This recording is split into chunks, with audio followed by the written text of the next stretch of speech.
Bienvenidos a esta segunda instancia virtual del Producar.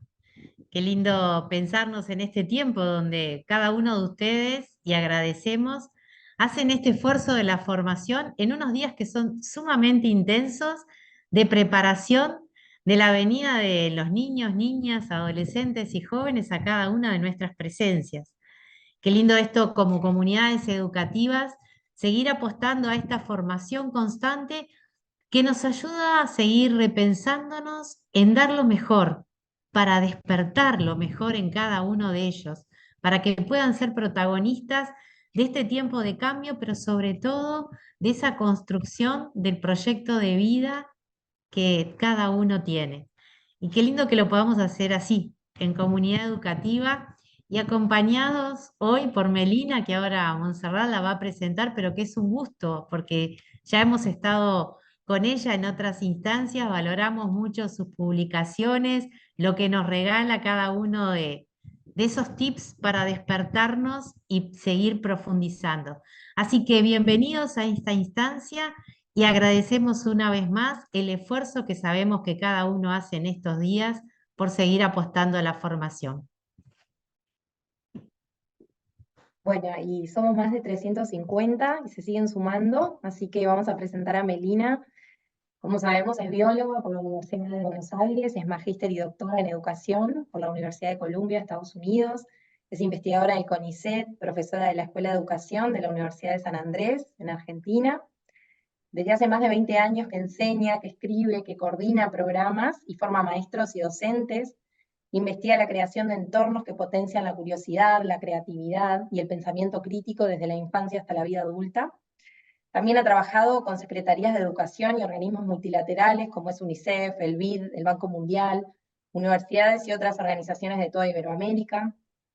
Y es conferencista, docente internacional. Sus conferencias TED como Preguntas para Pensar, Enseñar a tener ideas maravillosas y nuevas formas de aprender y enseñar a la pandemia ya tienen millones de visitas. Sabemos que es autora de varios libros que hemos leído, así que estamos muy contentos que hoy estemos compartiendo con ella el aprendizaje activo, la curiosidad como motor. Y antes de que empiece Melina, queríamos decirles dos cosas. Primero, que van a estar recibiendo en sus mails un enlace para bajar y descargar los certificados de asistencia a las instancias. Y en ese correo les vamos a enviar las diapositivas, va a ser en el correo de la semana, que también van a quedar disponibles en YouTube, las grabaciones de AUDEC, de los dos encuentros virtuales. Y después que al final de todo no se vayan, porque vamos a estar haciendo un sorteo de 5 cupos dobles para el Producar de febrero de 2025. Vamos a estar mostrando 5 ganadores y 5 suplentes, similar a lo que hicimos en el presencial, y nos vamos a contactar desde la Secretaría con esas personas para dejar todo pronto para el año que viene. El único requisito es haber asistido a alguna de las instancias y seguirnos en Instagram también, así que vayan a educacioncatólica.uruguay en Instagram para encontrarnos por ahí. Bueno, Melina, bienvenida. Muchísimas gracias, es una alegría enorme estar aquí de nuevo. Estuvimos, como decías, trabajando mucho el año pasado en distintos temas, en evaluación, hablamos de inteligencia artificial, hablamos de cómo construir aprendizaje profundo en las aulas. Hoy vamos a hablar de un tema que para mí es muy querido y que creo que es algo que todos sabemos que es importante, pero que la pregunta es cómo lo desarrollamos en el aula o cómo hacemos para que no se apague, cómo hacemos para que siga creciendo, que es la curiosidad. La curiosidad como gran motor del aprendizaje activo, de todo aprendizaje en general, ¿no? Como sin curiosidad es muy difícil que ese aprendizaje sea nuestro y quede de veras en nuestras cabezas, en nuestros corazones, versus a veces esto que aprendemos, que repetimos de memoria o que decimos sin de verdad entender o sin que nos apasione. Bueno, como la curiosidad es un poco el antídoto a este conocimiento más inerte, con menos vida con el que batallamos muchas veces en el día a día en la escuela. Así que voy a hablar de eso. Vamos a usar el chat como canal de comunicación, les voy a ir haciendo invitaciones a pensar, les voy a pedir que me cuenten cosas, pero también si tienen preguntas y comentarios, el chat está abierto para leerlos y leerlas. Bueno, voy a compartir una presentación. y le puse a mi conferencia la curiosidad como motor, justamente porque creo que es el gran motor que nos impulsa a aprender cualquier cosa y aprenderlo de manera más activa y de manera que tenga más sentido para nosotros y comience a ser parte de nuestra identidad. Y empecé con esta foto que ven ahí. A ver, voy a preguntarles por el chat, ¿qué ven en esa escena? Vemos, a ver, vemos una maestra y vemos un niño y otro niño y están haciendo una actividad de exploración con un globo, pero ¿qué más? ¿Qué infieren de esa escena cuando ven los ojos del niño o ¿qué les transmite esa imagen? Cuéntenme. No estoy pudiendo abrir el chat. ¿Se me lo abre? Ahí veo que están hablando de curiosidad, de interés, curiosidad, un poco esos ojitos, ¿no? Del niño nos transmiten, es difícil explicar por qué, pero uno siente que hay algo sucediendo en su cabeza de ese asombro que va de la mano con la curiosidad que implica tratar de entender eso que no entendemos, eso que nos resulta intrigante, eso que nos llama la atención, de que nos da sorpresa. Alegría, dicen aquí, complicidad, hay una complicidad entre la docente y el niño, ¿no? Que se ve, y eso que no le vemos la cara a la docente, pero vemos esa imagen de costado donde percibimos que hay algo de complicidad entre ellos, ¿no? Que están cerca, que hay una relación afectuosa. Hablan de amor, confianza, deseo de saber, espera a ver qué va a pasar, experimentando algún tipo de sensación, dicen por aquí, dice Dayan, de vuelta aparece la idea de complicidad, de ser cómplices en esa aventura que implica conocer juntos el mundo, ¿no? Y en esta simple imagen, en ese simple momentito de ver un niño con ojos brillantes y una maestra cerca guiándolo, aparece todo eso que es una de las grandes metas de la educación, ¿no? Poder guiar a quien aprende a que esa curiosidad se mantenga viva, siga creciendo y para eso, en un vínculo amoroso con el conocimiento, ir tejiendo ese camino y guiándolos para que suceda. A ver, voy a volver a... Ahí no puedo compartir pantalla, les voy a pedir que me habiliten de vuelta.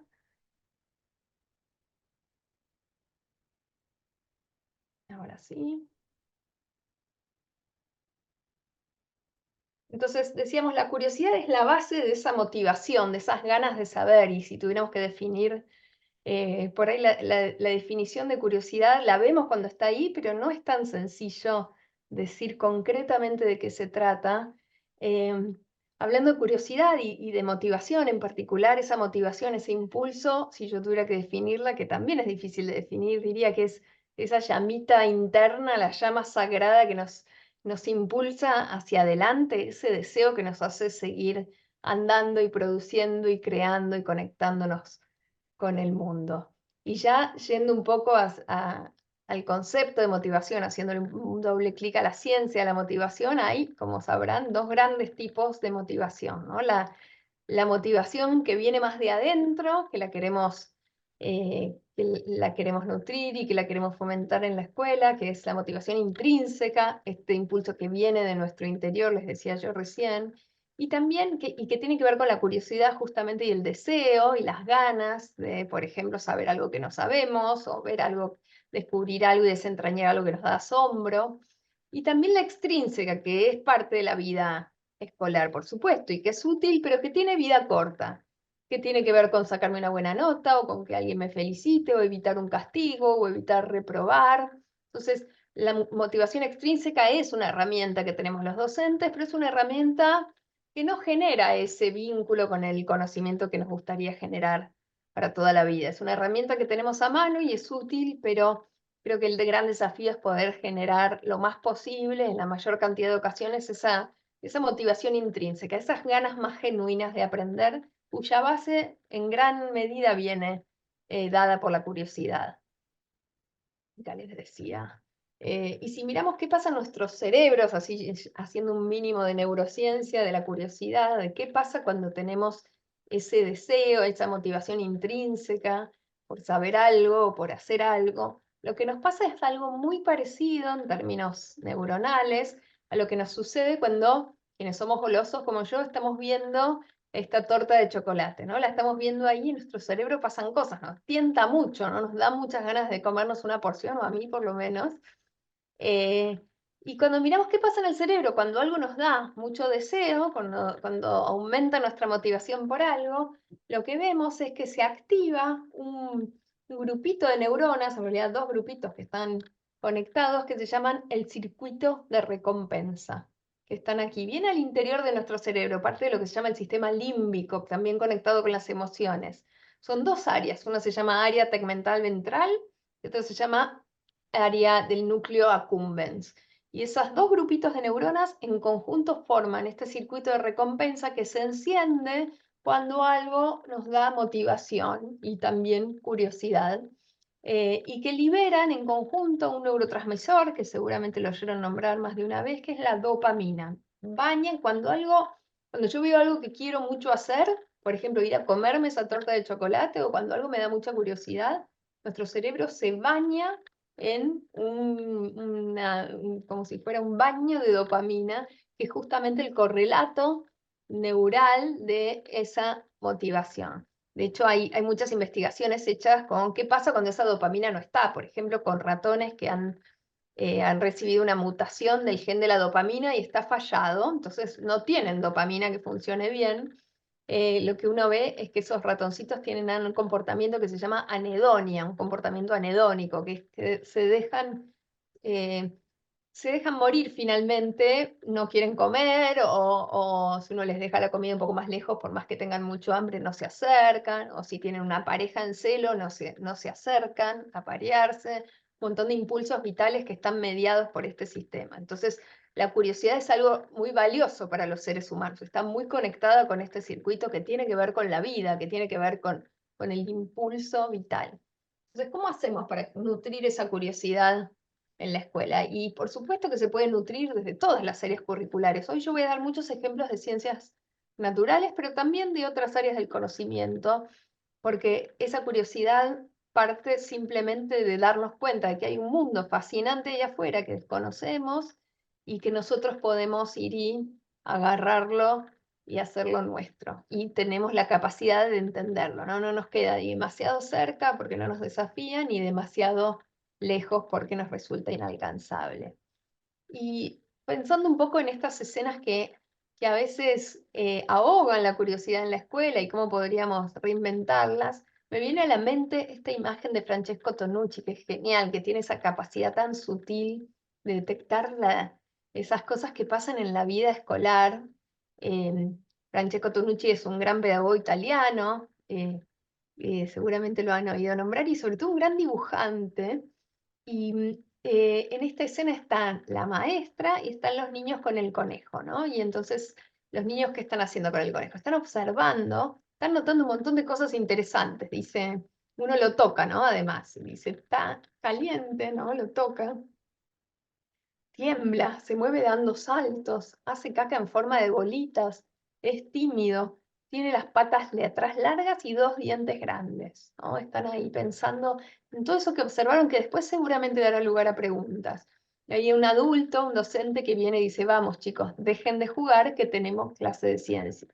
Y las clases de ciencias, y esto pasa con un montón de áreas del conocimiento, muchas veces están asociadas a ese conocimiento cristalizado que uno aprende incluso sin entender, medio de memoria, ¿no? Ahí están los pósters en la pared que lo representan, como la célula y sus partes, los tres reinos, mineral, vegetal y animal, y un montón de cosas con las que a veces se confunden esto que implica aprender ciencias, que tiene mucho más que ver con aprender a pensar, aprender a curiosear, aprender, obviamente, conceptos, pero no porque sí, no descontextualizados, sino justamente como parte de algo más grande. Y de eso habla también este segundo dibujo de Tonucci. Miren, aquí la maestra que les está enseñando a los niños sobre el árbol y dice, hoy os explicaré el árbol desde abajo hasta arriba, las raíces, el tronco, y así sigue cuando en realidad está en medio de un bosque maravilloso, ¿no?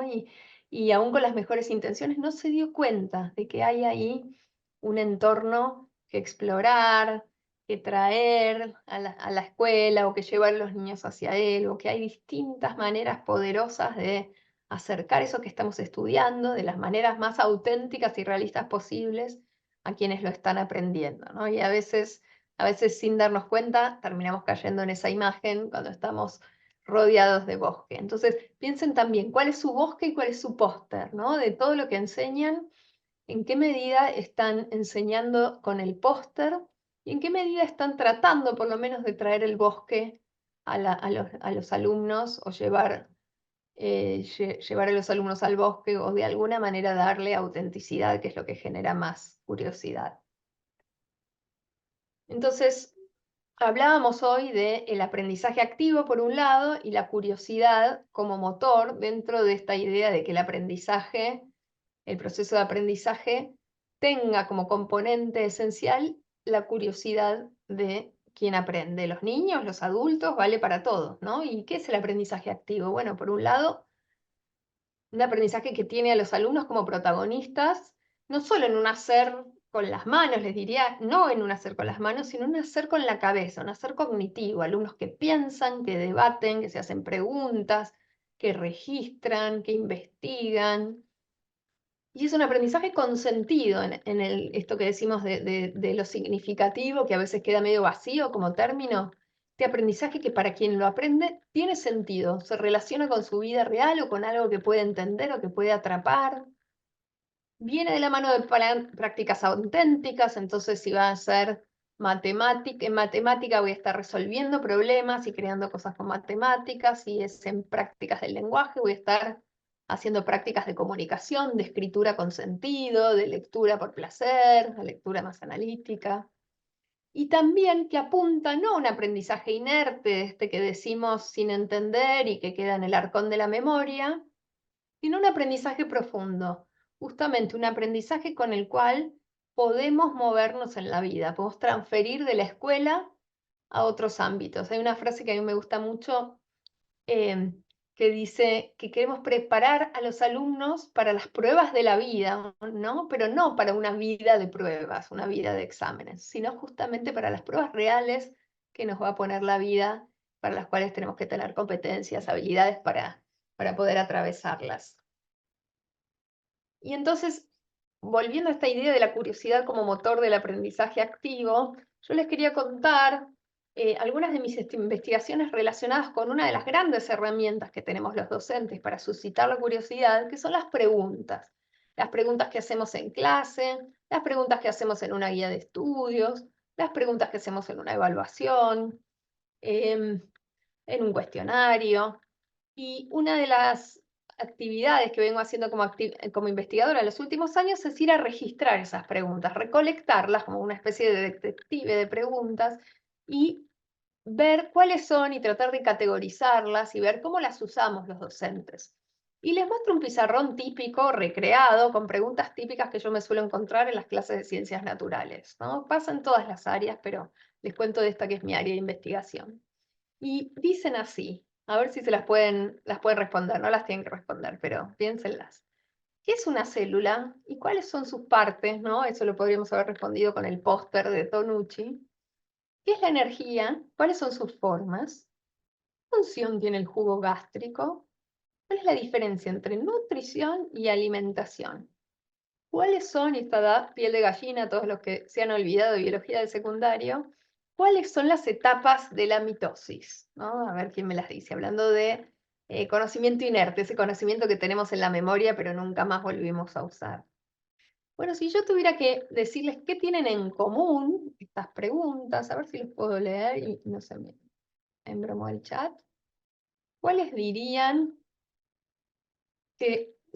cuál es la característica común entre estas preguntas? ¿En qué se parecen? ¿No? Para mí están cortadas por la misma tijera. ¿Por qué digo eso? ¿En qué se parecen estas preguntas? Empiezan con qué y cuál, dicen acá, son conceptuales todas, pero les diría que son conceptuales medio como si fuera la cobertura de la torta, por arriba, ¿no? Apuntan a lo memorístico, tienen una sola respuesta, pedimos definiciones, son googleables, dicen aquí, muy interesante. Esto es muy importante lo que decía Adrián, las puedo responder y no haber entendido. Me puedo sacar una nota espectacular y no haber entendido, igual aprobar con laureles el examen. No llevan a la reflexión ni a la elaboración, son cerradas. Yo cuando empecé a recoger estas preguntas, primero las categorizábamos y las mirábamos y después empezamos a decir, bueno, pero ¿Esto es algo relevante? ¿Pasa mucho o pasa poco en las aulas? ¿Cuánto pasa? ¿Cuán preocupante es? Hicimos una investigación en mi ciudad, Buenos Aires, con 75 escuelas en 7º grado, en el área de ciencias naturales. Una población hay 450 escuelas, hicimos con 75. Era una muestra más que representativa. Y lo que hicimos fue ver, bueno, cuánto de tiempo de clase se dedicaban los docentes a consignas fácticas, ¿no? Consignas de este tipo, de respuesta cerrada, más memorísticas, menos de comprensión, y cuánto a todo lo demás.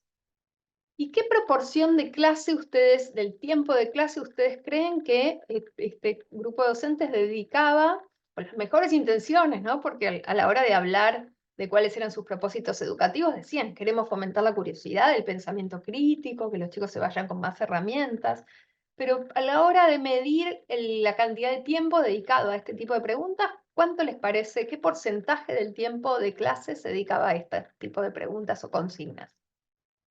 Acá dicen 60, 75, 50, 90, algunos son más pesimistas. 75, bueno, algunos le pegaron muy cerca. Y lo que nosotros encontramos en este grupo de escuelas, que entiendo que es bastante representativo de lo que sucede en otras partes, al menos de Latinoamérica, es que el 80% del tiempo estábamos los docentes haciendo preguntas de este tipo. Entonces, cuando yo encontré eso, dije, pucha, no es una curiosidad de la investigación, es un tema relevante sobre el que hay que trabajar en la formación docente. ¿Qué tipo de preguntas hacemos en clase o en las evaluaciones o en los trabajos? Es súper importante para generar o no matar esa curiosidad de la que estamos hablando. En la literatura de la didáctica las llamamos preguntas fácticas, ¿no? Justamente porque se responden con un hecho, ¿no? De factual, con un hecho, con un dato, con una definición. Y no son preguntas que no debieran estar ahí, por lo menos a mi criterio, no es que esté mal que estén esas preguntas, ¿no? Por algo los docentes las hacen, las hacemos. El problema no es cuando están ahí, sino cuando son la mayoría. El otro día hablaba con una docente después de conversar sobre estos temas y me decía, me di cuenta, no tenía idea de que hacía tantas preguntas fácticas. Entonces los invito a que miren cuando vuelvan a casa, cuando registren por ahí lo que hicieron el año pasado, si lo tienen todavía, cuántas preguntas o consignas de las carpetas o de las evaluaciones tienen estas características, son preguntas fácticas, y cuántas no. Si ven que el balance está muy inclinado hacia las definiciones, lo memorístico, la falta de comprensión, hay algo ahí que hacer, ¿no? Hablamos de innovación educativa y yo creo que la innovación educativa tiene más que ver con eso, con ir modificando de a poco lo que hacemos todos los días, que con grandes cambios de estos que vienen del plato volador. Así que piénsenlo y algún día que nos volvamos a encontrar me cuentan, ¿no?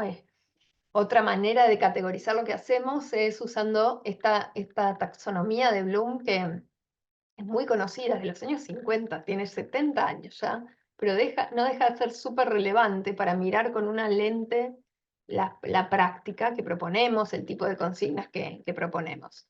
Bloom era un psicólogo educacional al que le dieron una tarea, le encomendaron la tarea de tomar una serie de materiales didácticos y libros de texto y analizarlos en función de qué habilidades de pensamiento promovían en los alumnos. Entonces él hizo eso y creó esta pirámide que se hizo súper conocida con estos objetivos de aprendizaje, habilidades de pensamiento. En la base está recordar, que es justamente la habilidad requerida para responder todas las preguntas de antes, ¿no? Todas se responden recordando información.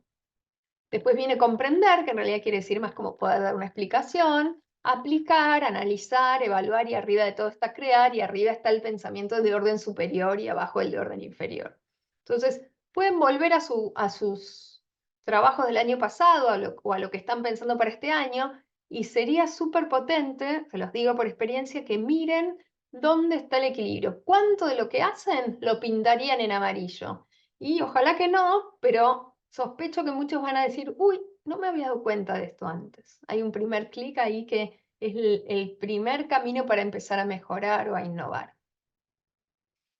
Les cuento algunos ejemplos de cómo transformar estas preguntas en lo que llamamos preguntas para pensar, preguntas que invoquen a la curiosidad. Y les voy a contar una que me pasó a mí muchas veces trabajando con maestras de ciencias, y una gran pregunta fáctica que todos la sabemos desde que somos chiquititos responder y nos han hecho en la escuela es esta, ¿no? ¿Qué características tienen los seres vivos? Y ahí todos aprendemos a corito a responderla. A ver si estuviéramos con un micrófono, los haría hacer el coro de que los seres vivos nacen. A ver, vamos con el chat después. A ver el coro de ángeles en el chat por escrito. Nacen, crecen, dice Luciana. Después, sí, me falta una. Se reproducen, dice Luciana, y después mueren. Exactamente, ¿no? Y lo aprendemos, lo decimos recontra bien. No lo entendemos tanto, entendemos en general, pero hasta ahí llegamos. Esto nos cuentan los libros de texto desde primer grado, fíjense acá, en que acá dice abajo los seres vivos nacen, se alimentan, crecen, se reproducen y mueren. Vieron, ahí muere, la única que muere es la plantita para no impresionar a los niños.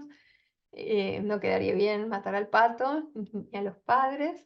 Esto es lo mismo, pero en un libro de liceo, fíjense, dice estas son las características de los seres vivos.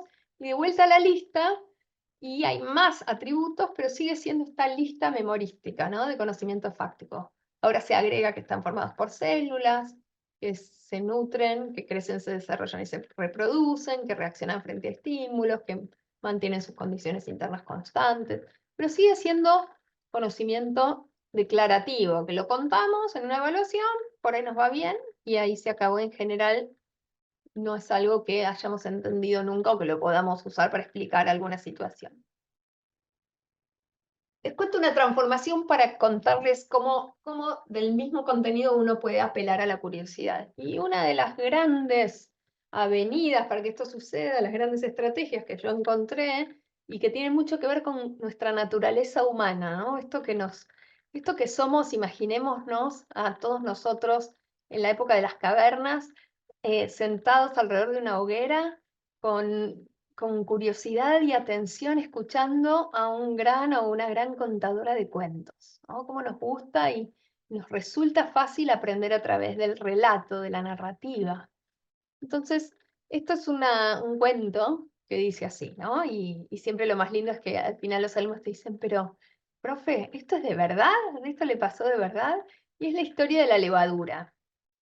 Y entonces el cuento dice así, que uno les cuenta a los alumnos, ¿no? Dice, bueno, ¿saben, chicos, lo que me pasó hace poquito? Estaba justo queriendo cocinar pizza en casa y se me acabó la levadura. Y entonces fui al supermercado a comprar levadura nueva, la saqué de la heladera y después fui a la caja a pagarla. Y cuando estaba ahí esperando en la cola para pagarla, una señora se me pone atrás y me dice, hey, fíjate bien, tenés que tratar muy bien a esa levadura para que no se te muera, porque es un ser vivo. Yo la miré y le dije a la señora, discúlpeme, señora, ¿usted está bien? Porque esto que yo tengo aquí no se parece en nada a los seres vivos que conozco. Y me fui. Cuando llegué a casa me quedé pensando, si la señora tuviera razón, ¿cómo podemos hacer para averiguar si esto es o no es un ser vivo? Y ahí entonces la pregunta no se responde de memoria. No hay manera de responder, nace, crece, se reproduce y muere con los atributos. Las vamos a usar a esa información, pero no alcanza. Hay que ir más allá, ¿no? Esto les decía, el poder de la narrativa.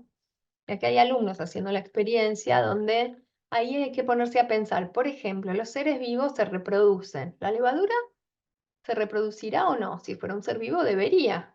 Entonces, uno, por supuesto, como docente, tiene haces en la manga que sabe que funciona, ¿no? Entonces, bueno, si yo le pongo un pedazo de pan húmedo en la mitad, un poco de levadura y del otro lado no pongo nada, ¿qué pasa a lo largo de los días?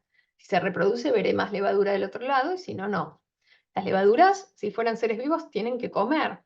La levadura se alimenta de algo y ahí pruebo, y eso es lo que están haciendo aquí los niños, ponerle un poco de azúcar, que sé que es una fuente de alimento para muchos seres vivos, y me fijo si pasa algo. Acá voy a ver que hacen burbujitas, y entonces sé que eso lo está transformando en algo que respira, entonces es otra evidencia más.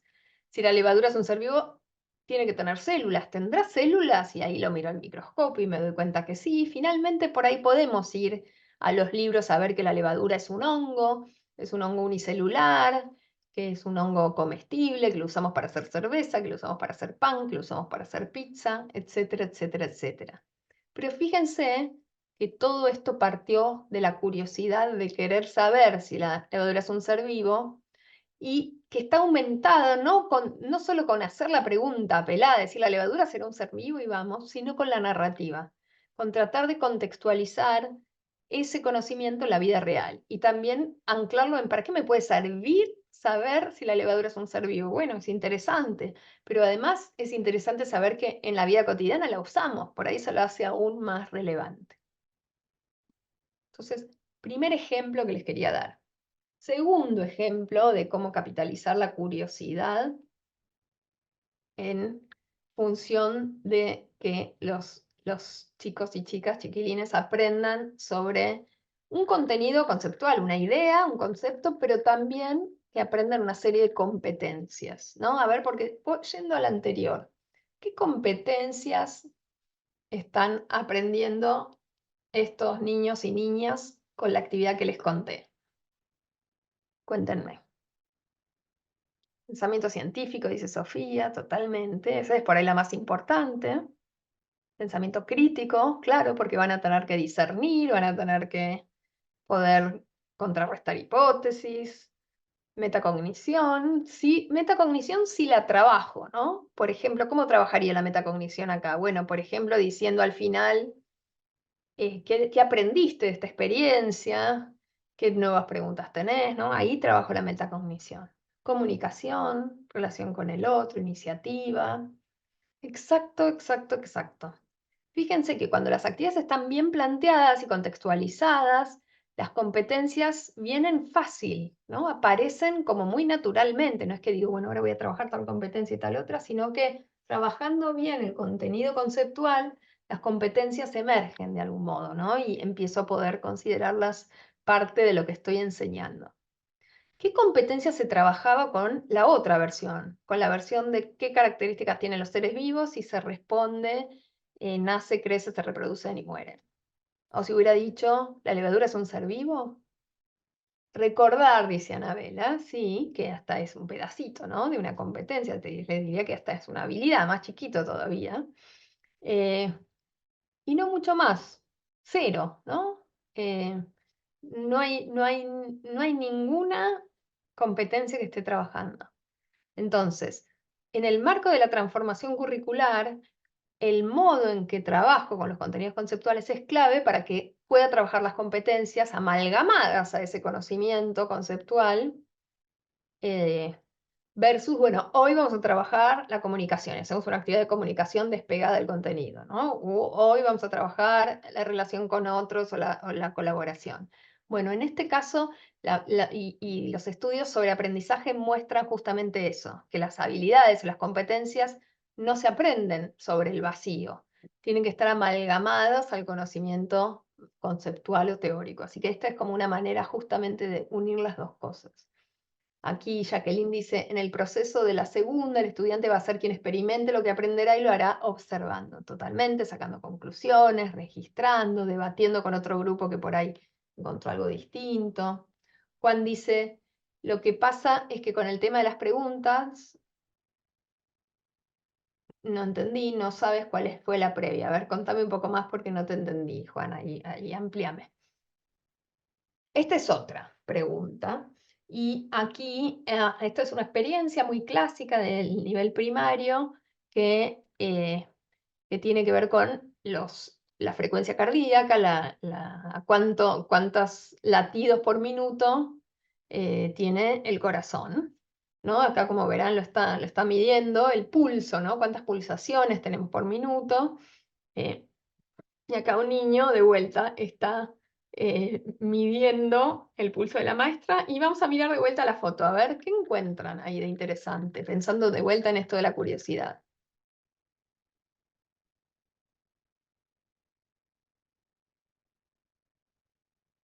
El chico, hay algo interesante de que el chico de atrás, ¿no? Muy bien, ahí que encontraron que había algo pasando a un chico que no tenía nada que ver con la cámara, que dice que el chico dice Lucía, ¿no? Fíjense que hace lo mismo y miren la cara del chico de atrás. Y acá muchos destacan el disfrute, el entusiasmo, el niño está descubriendo, hay como una sonrisa, semisonrisa de alguien que está muy comprometido con lo que está pasando. Una cierta atención a lo que está sintiendo en los dedos. Cara de descubrimiento, curiosidad evidente, ¿no? Uno no sabría por qué, pero puede decir, esa cara es de curiosidad. Y la de atrás, sobre todo más, ¿no? Porque hay algo todavía como más espontáneo. Y la curiosidad nos da alegría, como dicen ahí, ¿no? Bueno, esta experiencia, volviendo a esto de qué tipo de preguntas, hablamos de preguntas para pensar, que son estas preguntas que tienen narrativa. Hay otro tipo de preguntas que son muy valiosas para despertar la curiosidad y mantenerla encendida, son las preguntas investigables. Y estas sí son más de ciencias naturales y también de ciencias sociales, sobre todo naturales, que son esas preguntas que podemos responder aquí y ahora, haciendo una observación de campo, una observación empírica o un experimento. No son preguntas que investigo en los libros, sino preguntas que investigo aquí y ahora con lo que tengo a mano, ¿no? Y con nuestro propio diseño de la investigación. Y esas son preguntas muy, muy valiosas para justamente despertar esa capacidad de hacerse preguntas que es la base de la curiosidad. Entonces, vamos a ver, les voy a pedir que se tomen el pulso. Vamos a ver si nos sale hacerlo juntos. Les voy a pedir que se tomen el pulso con esta que es más fácil que en la mano. La mano también se puede hacer apretando un poquito, pero con los dos dedos, puede ser así, con estos dos dedos en las carótidas que andan por acá. Tómense, cuando yo diga ya, vamos a contar cuántas pulsaciones tenemos. A ver si se lo descubrieron, van a tener que sentir, ¿no? Tuk, tuk, tuk, tuk, para ver que ya lo encontraron. A ver, les dejo unos segundos. Cuando yo diga ya, vamos a contar. ¿Preparados? ¿Listos? Ya.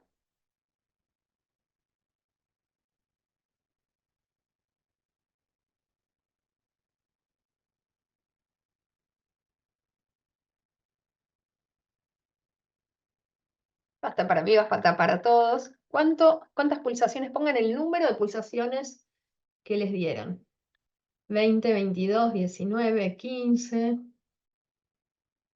Buenísimo. 15, 20. Hay un rango, ¿no? 17 por aquí, 30. Hasta ahora 17 creo que es la más baja que vi, 30 la mayor, 14.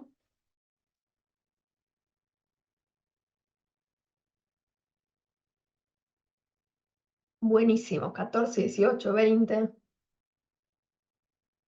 Entonces, ¿qué hicimos recién? ¿Hicimos alguna pregunta? No, solamente observamos un fenómeno, hicimos una medición.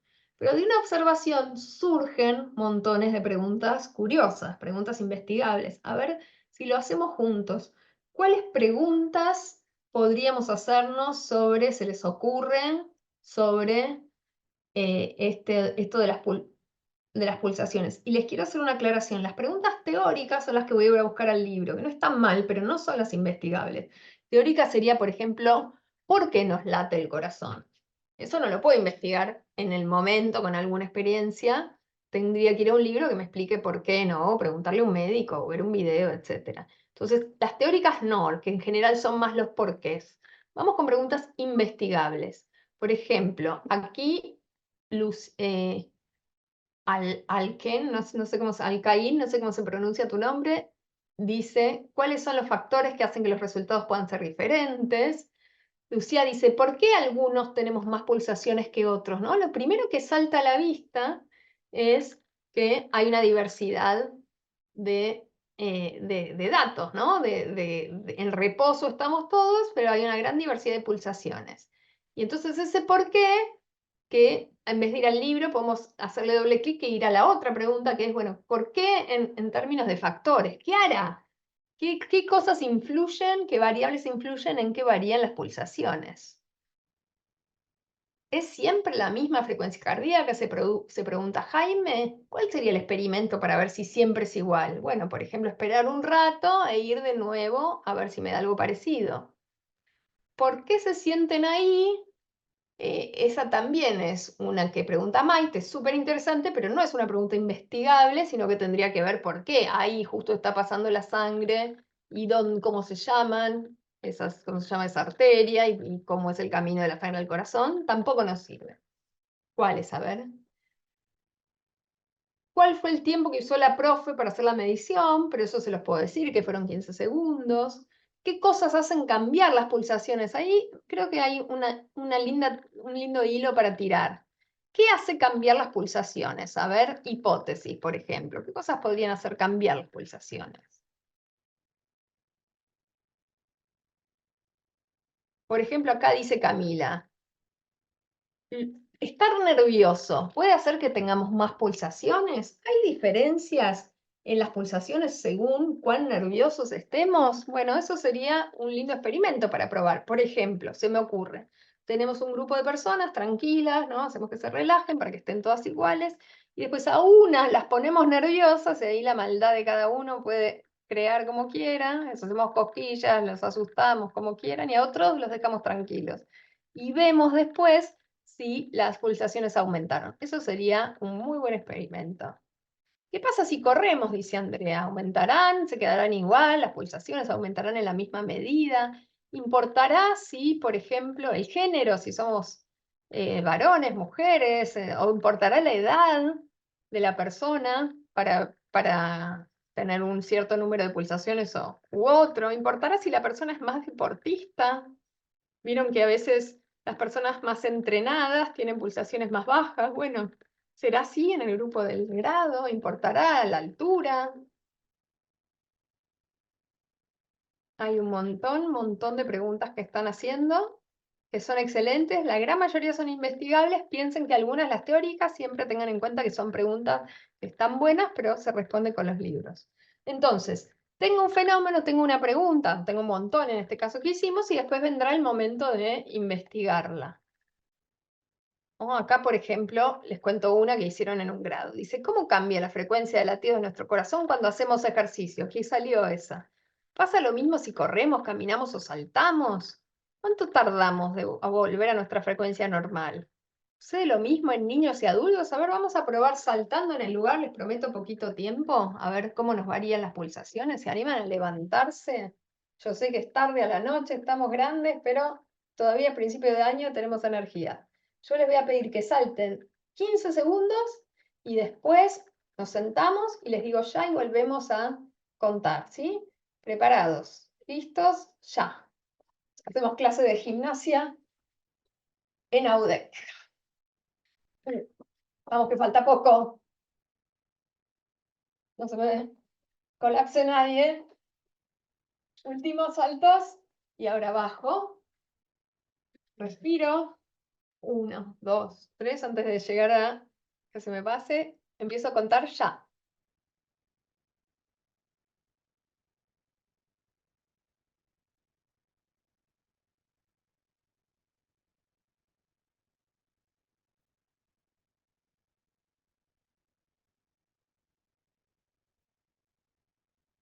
Muy bien. ¿Cuánto les dio? Ahora cuéntenme en el chat.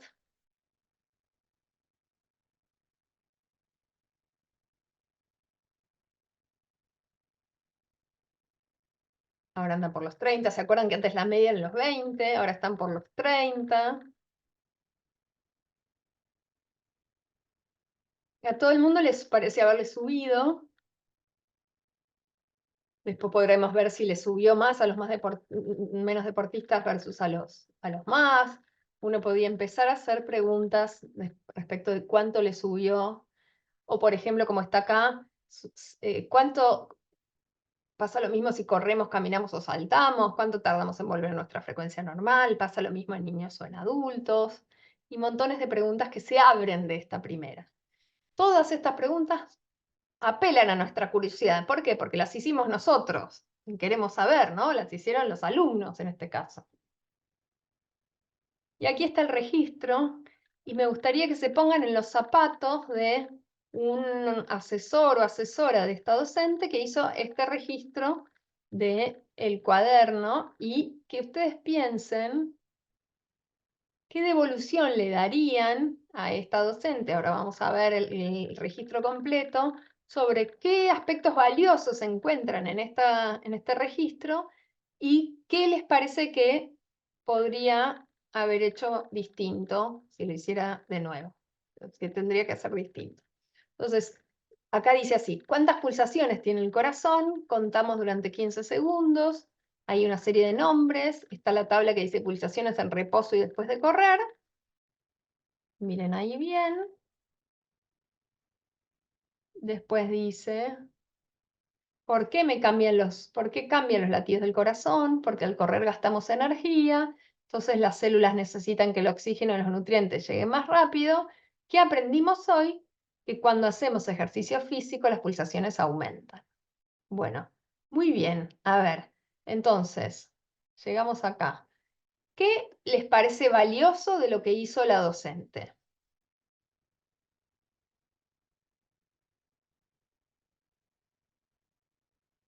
Hay una linda manera de hacerlo cuando uno lo hace con colegas, que es un protocolo que se llama te pido prestado y te regalo. Es una linda manera de dar feedback respetando mucho el trabajo ajeno, ¿no? Te pido prestado sería, ¿qué me gustó de lo que hiciste? O que aprendieron haciendo, que los involucró en el proceso, ¿no? ¿Y cómo lo vemos a eso? Bueno, porque están los nombres de todos los niños ahí, registraron y ordenaron los datos, registraron, que no es poco, experimentaron con sus propios cuerpos, les dio la oportunidad de hacerlo a ellos, recogió datos de lo investigado por los niños, excelente, lo practicaron. Miren aquí también, ¿no? A ver si hay algo de esto que les parece interesante o no.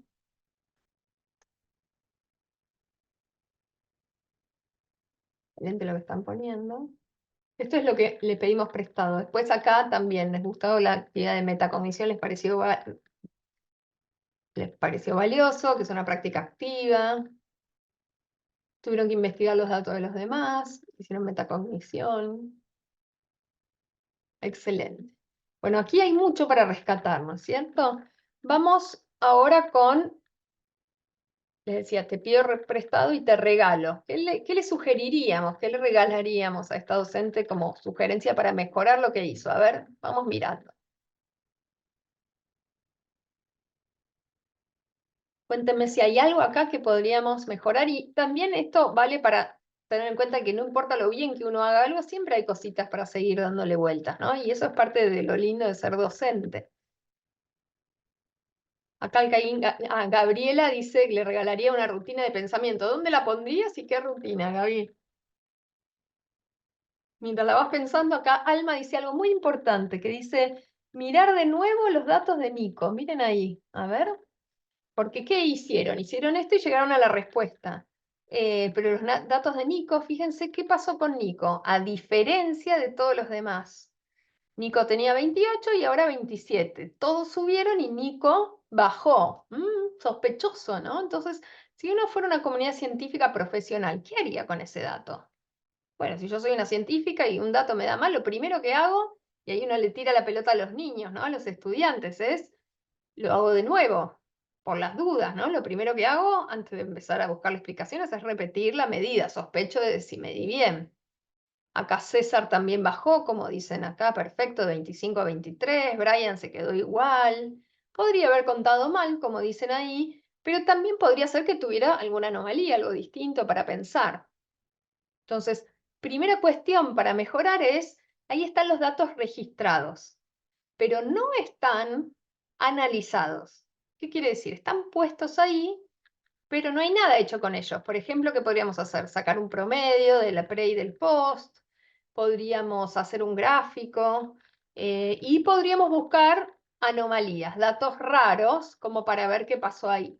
Entonces, eso es una primera gran sugerencia.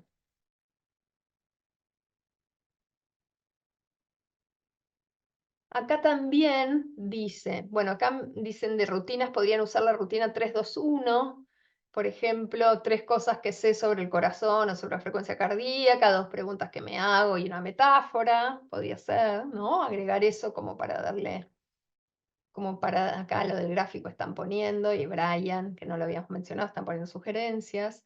Acá Verónica dice algo importante también, que no lo habíamos mencionado todavía, que es que la pregunta es todavía muy general, no es la pregunta del experimento. Fíjense que dice, ¿cuántas pulsaciones tiene el corazón? Contamos durante 15 segundos. Pero esa no es la pregunta que investigaron. ¿Cuál es la pregunta que investigaron que está ahí en esa tabla?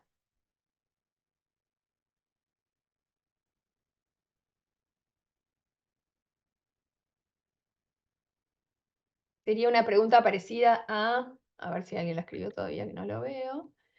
Sería, ¿cuánto varían las pulsaciones del corazón en reposo versus después de correr? O cuánto varían después de correr, ¿no? No es cuántas pulsaciones tiene el corazón genérico, sino cuánto variaron después de correr. Exacto. Y ahí sí está completa. Ahí sí, si no sería solo la primera columna, la del reposo, la que corresponde a esa pregunta. Y después aquí proponen agregar otras rutinas de pensamiento. A ver, Gabriela dice, a ver si la encuentro. Acá dicen que pobre Nico tiene que ir al cardiólogo. Me hicieron reír. Gabriela dice, ¿qué pensaba antes? ¿Hay algo que me llame la atención en esta tabla? ¿Cómo podría analizar las diferencias en la tabla? Algo así como rutina. Excelente. Bueno, y de la segunda parte, ¿qué sugerirían? ¿Qué sugerirían a la docente? Ya valoraron que había el que aprendimos hoy. ¿Qué le sugerirían? Por ahí nada, pero a ver si se les ocurre algo que regalarle a esta docente.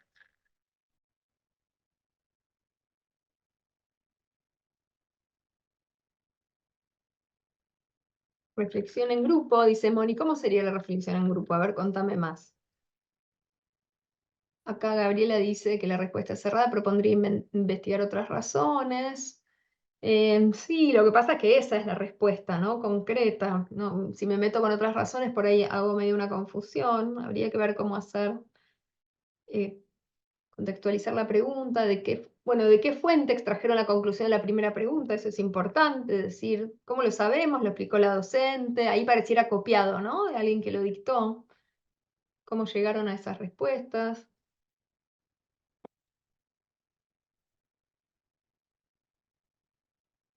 Alguien decía también muy al principio que en la primera parte, antes de arrancar con el experimento, podía meter una narración. Y creo que hay una sugerencia interesante, ¿no? Una especie de pregunta para pensar.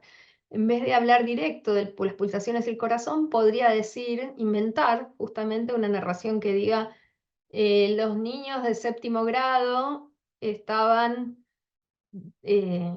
corriendo y cuando uno de ellos empezó a gritar, me late rápido el corazón, me late rápido el corazón, los demás fueron asustados y cuando se tocaron el pecho se dieron cuenta que ellos también.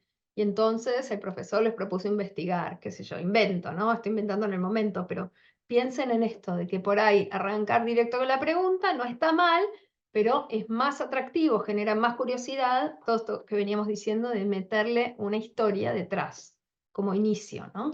Como para darle contexto. Acá dice llevar un electrocardiograma y proponer leerlo. ¿Por qué la profe se cansa al subir las escaleras? Dicen acá como otra cosa así, spin-off. Bueno, un montón de cosas. Incluir un marco teórico, pero acá son chicos, habría que ver qué quiere decir un marco teórico para que siga ayudando a profundizar y no los duerma. Bueno, excelente, excelente lo que hicieron, ¿no? De vuelta, empezar a mirar producciones de cuadernos es parte también de lo que para nosotros como docentes es formarnos de manera vivencial. No estamos hablando de un abstracto. Tenemos un registro de un cuaderno y sobre eso pensamos juntos. Es parte de nuestro aprendizaje activo como profesionales. Y digo esto porque muchas veces las reuniones de equipo en las reuniones de equipo hablamos de proyectos y de planificaciones y de cuestiones también más institucionales, administrativas, pero pocas veces, porque no hay tiempo, pero también porque no estamos tan acostumbrados, le dedicamos el tiempo de reunión de equipo a mirar producciones, por ejemplo, mirar evaluaciones, mirar actividades que hicimos el año pasado, para mirar las respuestas de los niños y los adolescentes, porque hay ahí una gran fuente para pensar juntos, ¿no? Para formar una comunidad de aprendizaje entre docentes. Por ejemplo, cuando uno dice, bueno, que cada uno traiga para el encuentro que viene una buena práctica y un dilema o algo que no le está saliendo bien o que le está costando resolver.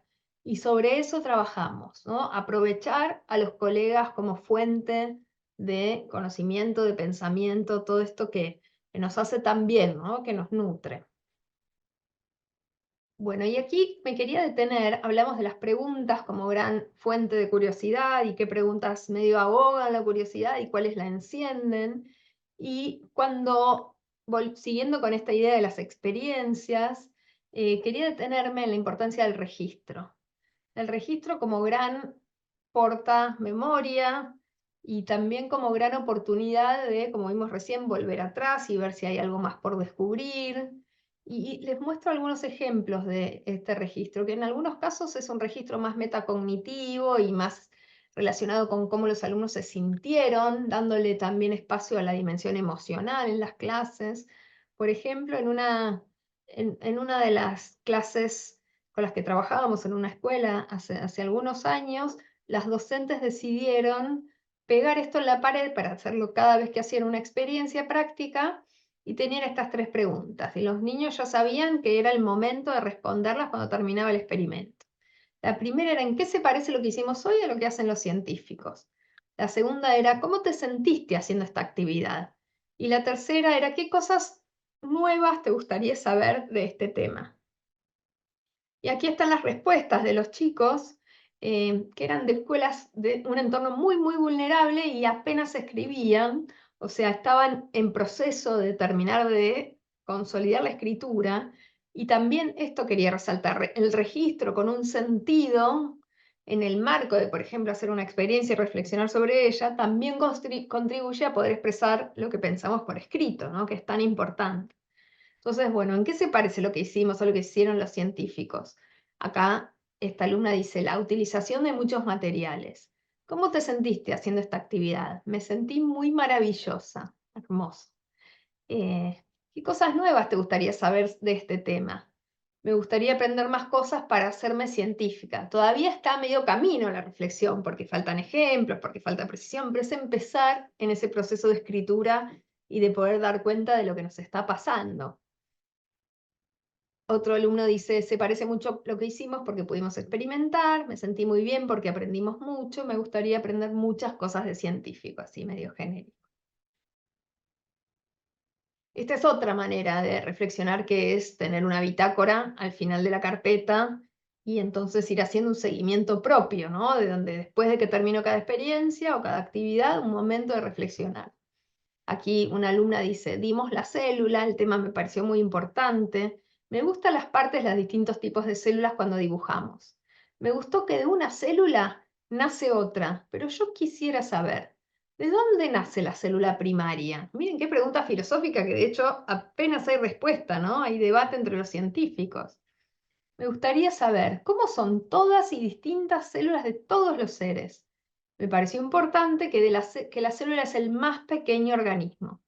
Y con esto quería insistir en que si uno no da ese espacio de reflexión propia, esa reflexión no aparece. Porque no es que está en la cabeza y no se expresó, sino que el hecho de dar ese espacio para la escritura es el que genera que esa reflexión se construya, se consolide, aparezca.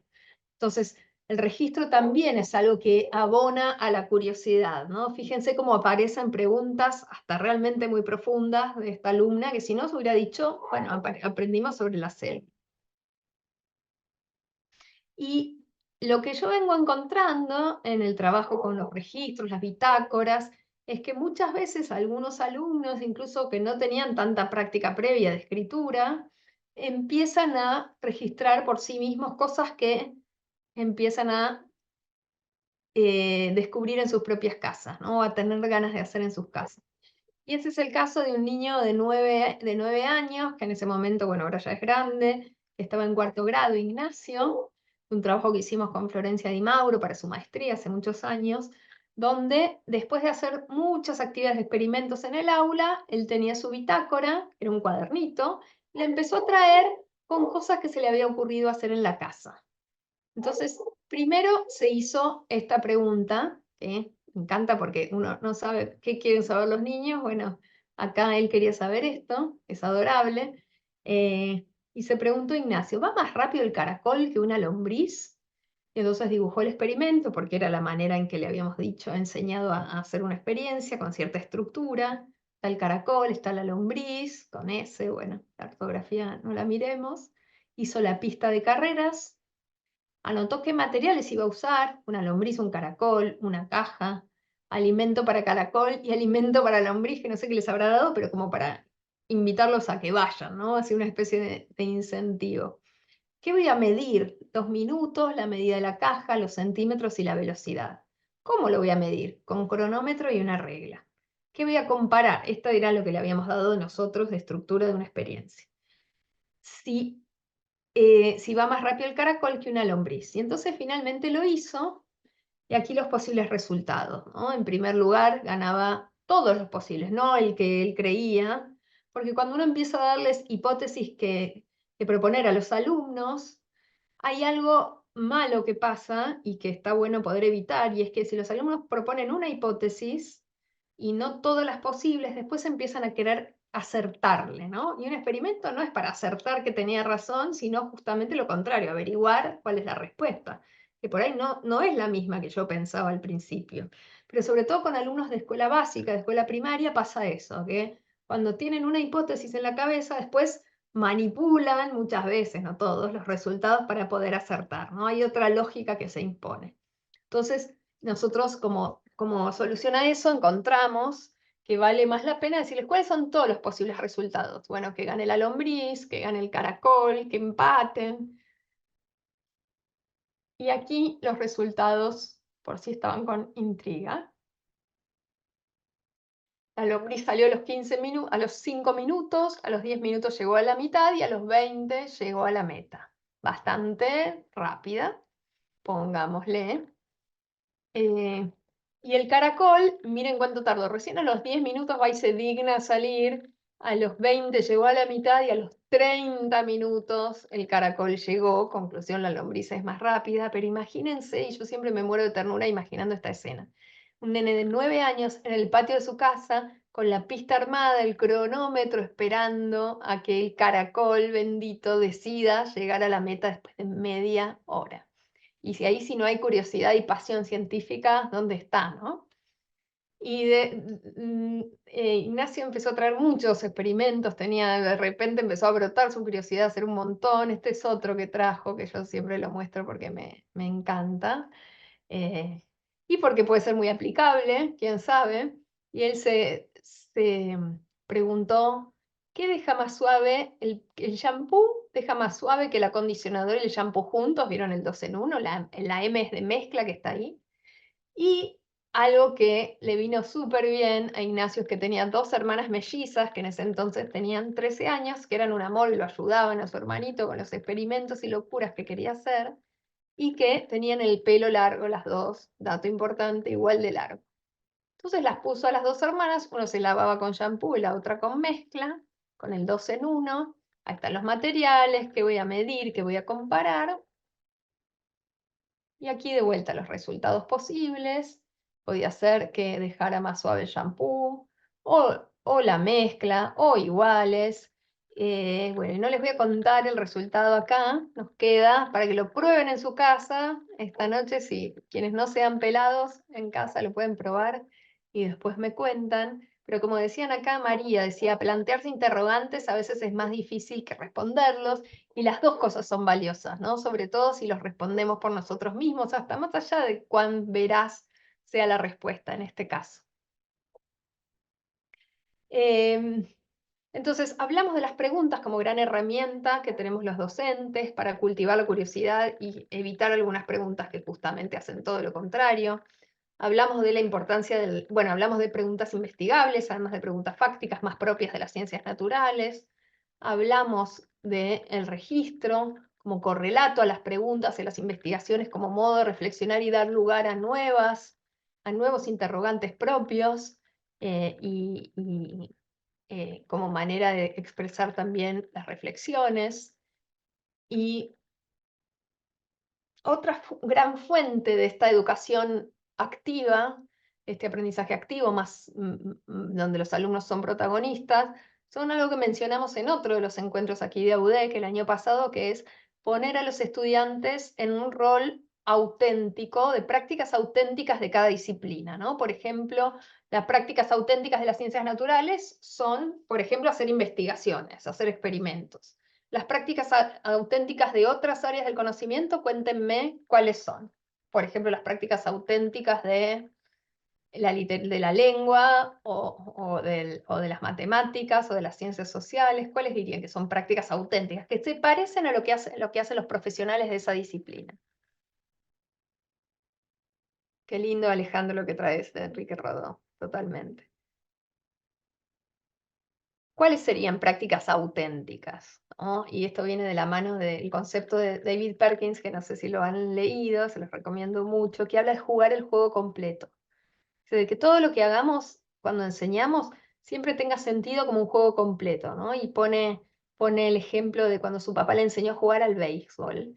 Y él dice, no me puso todo el día a darle con el bate a la pelota hasta que me salió perfecto, sino que había algún momentito de eso, pero sobre todo lo que hacíamos era jugar al béisbol. Hacíamos un béisbol más acotado, con palos más chiquitos, con menos bases, pero todo el día estábamos jugando, ¿no? Y después había momentos de practicar alguna cosa u otra, pero siempre jugábamos, siempre tenía sentido lo que hacíamos, ¿no? A diferencia de lo que a veces hacemos en algunas asignaturas, que es trabajar con pedacitos, fragmentos de conocimiento que no terminan de tener sentido, ¿no?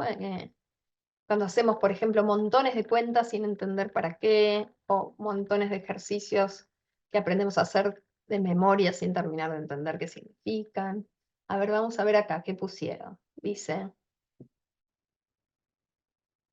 en historia dice Bruno preguntarse por qué, lengua, lectura y producción escrita, resolver problemas cotidianos en matemática, resolución de problemas, dice Adrián, no sé en qué disciplina, comunicarnos en distintos ámbitos, modelar, escribir un cuento en lengua española, en matemática formular hipótesis, discutir, justificar, resolver problemas.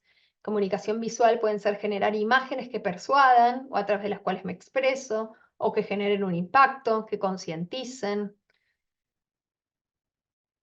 Visitas a lugares en el Brasil para practicar la lengua portuguesa, realizar una recomendación de un libro, son todas cosas de la vida real que entran a la escuela, ¿no? Que tienen que ver con cómo los profesionales de cada área del conocimiento desarrollan su labor, cómo traer eso a la escuela lo más posible. Crear los materiales de matemática, en el área artística podría ser crear, imaginar, pensar los procesos heurísticos de los artistas, escribir como protagonistas, montón de cosas que están poniendo que están excelentes. Y dentro de estas prácticas auténticas, una manera de trabajarlas, que como ustedes saben se ha puesto recontra de moda, es el ABP o aprendizaje basado en proyectos, que como decía recién, en los últimos años es como se ha puesto de moda en todas partes del mundo, por lo menos en América Latina un montón. Y si yo les tuviera que preguntar, ¿cuántos años tiene este enfoque? ¿Hace cuánto que se creó el enfoque de aprendizaje basado en proyectos? ¿Hace 10, hace 20, hace 50, hace 90? Pónganme en el chat. ¿Hace cuánto? 50, dice Camila, 60, más de 100, 50, más de 10 seguro, 80 al menos. Miren qué diversidad de respuestas, ¿no? Porque uno no sabe, ahora uno lo escucha, antes no lo escuchaba, pero no sabemos.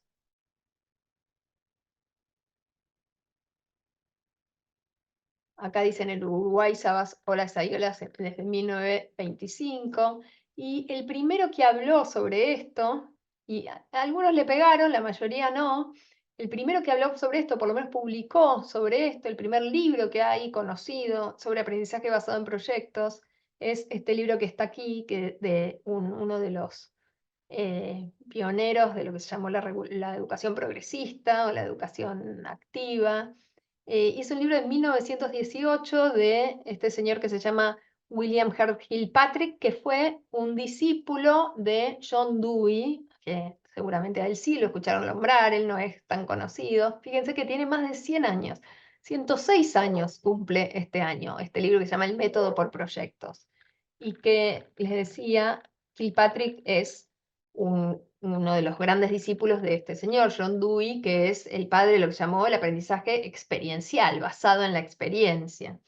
Y si tuviéramos que definir el aprendizaje basado en proyectos, está inscripto en esta idea de la educación auténtica de la que hablamos hoy todo de la conferencia, ¿no? De buscar el sentido de lo que enseñamos, formar en la escuela para el más allá de la escuela, buscar la conexión con el mundo real, trabajar por competencias, ¿no? Acá están las competencias del marco curricular nacional, como veíamos, toda actividad que parta de un desafío y que ese desafío esté contextualizado, tiene potencial para que aparezcan y que podamos trabajar estas competencias. Y lo mismo sucede, van a ver que se parece mucho a lo que les venían mostrando de las preguntas para pensar, cuando trabajamos con proyectos, donde los alumnos están en un rol activo de protagonistas, de hacedores, en lugar de solo consumir información acabada. Y este documento que está acá, Aprendizaje basado en proyectos, que lo pueden bajar, que lo escribimos hace un par de años con María Emilia Larsen, una colega de Argentina, lo pueden bajar si quieren seguir profundizando en laspreguntaseducativas.com. Pero yo les quiero contar algunos ejemplos interesantes de esto que tienen que ver con la curiosidad como motor del aprendizaje. ¿Cuál es el ABC del aprendizaje basado en proyectos? Que sé que ustedes conocen, pero vamos a ponernos en sintonía con alguna especie de base común. Bueno, primero obviamente parte de una pregunta para pensar, un desafío, un problema que sea relevante, que se vincule con los contenidos, que no sea cualquier cosa obviamente, y idealmente que tenga que ver con la comunidad escolar, con el contexto si se puede, pero van a ver que algunos de los ejemplos que les voy a mostrar no necesariamente tienen que ver con eso, pero sí están contextualizados y proponen un problema relevante. Al final del camino, y esta es la gran diferencia con otros formatos didácticos como secuencia o unidad didáctica, hay un producto final. Un producto final auténtico, de vuelta, que tiene que ver con las producciones de la vida real, una campaña, una presentación de una investigación, un audiovisual, un objeto, que refleje esos aprendizajes de los alumnos, ¿no? Todo lo que aprendieron en el camino. Tiene que haber un camino que puede durar más o menos semanas, donde hay aprendizajes que yo tengo que lograr para llegar a ese producto final. Ahora vamos a ponerle ejemplos a esto, donde los alumnos en el camino tienen que tomar decisiones y reflexionar sobre cómo van. Y siempre que sea posible, podemos involucrar a otros actores de la escuela, de la comunidad, de la familia, etc. Les quiero dar ejemplos de desafíos para que podamos pensar qué competencias se trabajan con estos desafíos y también, bueno, en algunos casos aparece el producto final y después me quiero detener a cómo transformar estos desafíos en un proyecto, ¿no? Esto inicia, por ejemplo, así. Son un equipo de fotógrafos y periodistas con mucho renombre y les han encargado hacer las fotografías y escritos para una exposición itinerante que se llamará La Vuelta al Mundo en 80 imágenes, para exhibir la diversidad cultural en nuestro planeta Tierra. Un viajero atrevido llamado Phileas Fogg ya realizó este viaje en 80 días hace mucho tiempo. Seguro que las ayudará en su búsqueda. Bueno, primero, antes de meternos con otras cosas, ¿qué áreas curriculares, qué asignaturas dialogan acá? Participan de un proyecto que en este caso es interdisciplinario, ¿no? Ahora, Jacqueline, te contesto esto que decís. Lengua, geografía, arte, artes visuales, historia, comunicación visual, ¿no? Hay un montón de áreas que participan. Y si tuviéramos que pensar en competencias, ¿qué se imaginan que se va a trabajar en este proyecto? Ciudadanía global, totalmente. Comunicación. Pensamiento creativo, pensamiento crítico habría que ver. Relación con el otro. Excelente. Entonces, primer desafío. Y acá el producto final es la muestra, que después veremos en qué formato se hace, de fotografía con los textos de La Vuelta al Mundo en 80 imágenes. Excelente. Este es otro. Estamos en la Edad Media. El rey quiere... Ah, no, perdón, le voy a contestar a Jacqueline, que me preguntaba algo de enfoques, que dice así. A ver si te encuentro. Me decía si esto era lo mismo que aprendizaje servicio y que aula invertida, y la respuesta es no. Aprendizaje servicio son esos proyectos que el colegio hace con el afuera de la escuela para hacer un servicio social a gente que en general lo necesita. Por ejemplo, cuando se trabaja con otra escuela más necesitada para ir a dar apoyo escolar o ir a traer materiales, o se trabaja con un lugar de ancianos, o se trabaja arreglando algo del barrio, ¿no? Eso es aprendizaje servicio. Puede tener el proyecto de eso, pero no necesariamente es por proyectos, y además no todos los proyectos son de aprendizaje servicio, ¿no? En este caso no lo son, lo que estoy mostrando. Y el aula invertida es algo muy distinto. El aula invertida es cuando usamos el tiempo, cuando la parte teórica los alumnos la ven en su casa o en otro espacio, grabada en video, por ejemplo, ¿no? Y la parte de clase con el docente se destina a trabajar en resolución de problemas, en ejercicios, en saldar dudas. El docente no gasta, digamos, el tiempo de clase en explicaciones, sino que eso está grabado para que los alumnos lo vean muchas veces en video en su casa. Eso es aprendizaje aula invertida. Bueno, vamos con este. Estamos en la Edad Media. El rey quiere que nuestro reino sea el más avanzado tecnológicamente, por lo que les pide a sus súbditos que mejoren sus máquinas y métodos. Pero hay un problema. Los campesinos y artesanos no tenemos derecho a presentar nuestras ideas. Nuestro reto será conseguir que el rey nos escuche y valore nuestras propuestas. A ver, de vuelta, ¿qué áreas interactúan acá? Se trabajan acá.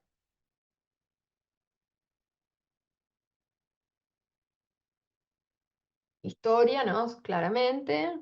Bueno, prácticas de lenguaje, lengua y tecnología en general en todos, ¿no? Porque cuando uno elabora documentos, imágenes, aparece ahí la tecnología. En este caso en particular, la tecnología es un contenido porque van a tener que investigar sobre las máquinas de la Edad Media.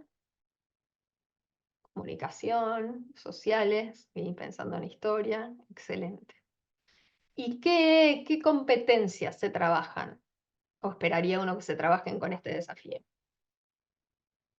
Argumentar, totalmente, esa es central, porque van a tener que ir a convencer al rey, preparar una estrategia para que esas propuestas sean escuchadas, comunicarlas bien, pensar creativamente cómo van a hacer para que esa presentación sea atractiva, y también cómo mejorar las máquinas y métodos, eso requiere pensamiento creativo, construcción de la ciudadanía, excelente. De vuelta, se hace fácil pensar en las competencias cuando la propuesta está bien pensada.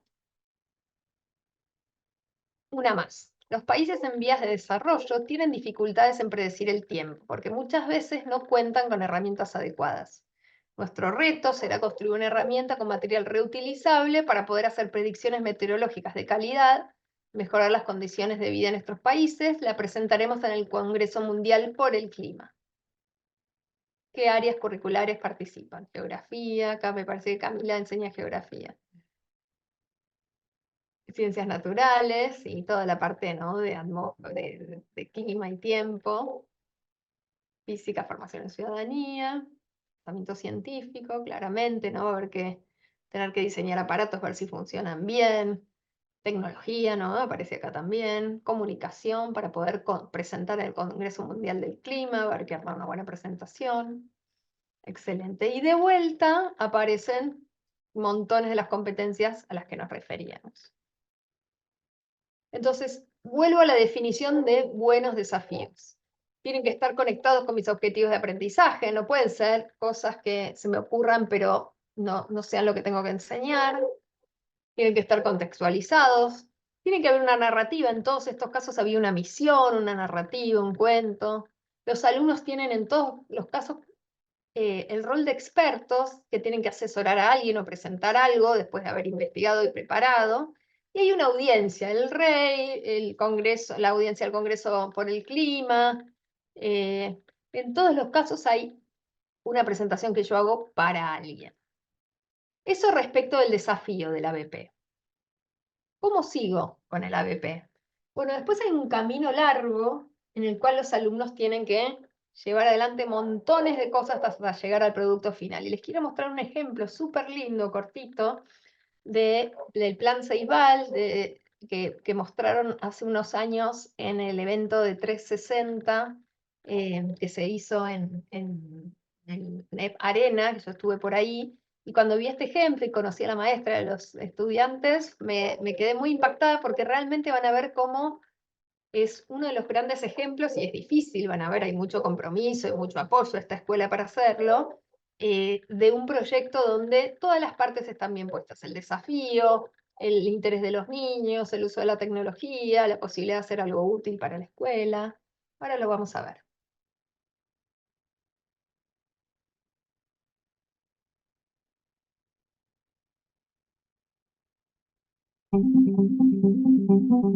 El proyecto del año pasado fue todo un desafío. El problema que nos planteamos solucionar era el tema del agua para las plantas de la huerta. La canilla de la huerta se rompió y bueno, fue una problemática que se pudo trabajar.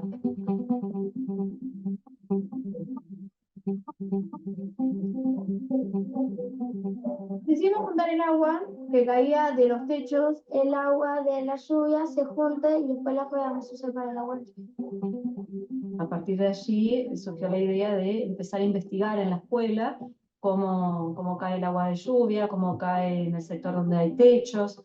Y agarramos las tablets y salimos a buscar lugares donde veamos que haya inclinaciones. Una propuesta grupal de ellos de exploración de lo que era la escuela. Se va profundizando de a poco, se van como resolviendo pasos hasta llegar al objetivo final. Pero necesitábamos ver el techo desde arriba. Y bueno, según las necesidades, cómo se va desarrollando el proyecto, es qué tecnologías vamos a integrar. Y ellos mismos plantearon de, "Ay, si tuviéramos un dron, ¿cómo podríamos hacer?". Poder ver la inclinación, si había mucha humedad. Primero programamos con bloques de papel y después con las tablets. Tomamos la foto en la puerta y arriba del salón. Si nosotros tenemos que investigar cómo es la caída de agua, vamos a precisar una maqueta donde se pueda probar esa caída de agua. Primero comenzamos a medir la clase. Medimos distancia y altura, el largo de los dos salones juntos. Buscando alternar algunos instrumentos más convencionales con otros distintos, como por ejemplo sensores físico-químicos. Y después eso lo transformábamos a escala. Y ahí armamos el prototipo de una canaleta. Una canaleta que esté más alta para así llevarla al tacho. Todos los conocimientos que implican el uso de la huerta, lo que es geología, biología, también en matemática, porque hicimos las maquetas de los salones, tuvimos que dibujar a escalas. Todos estos conocimientos que aparecen en el programa, ellos los hacían, los trabajaban, los incorporaban sin darse cuenta.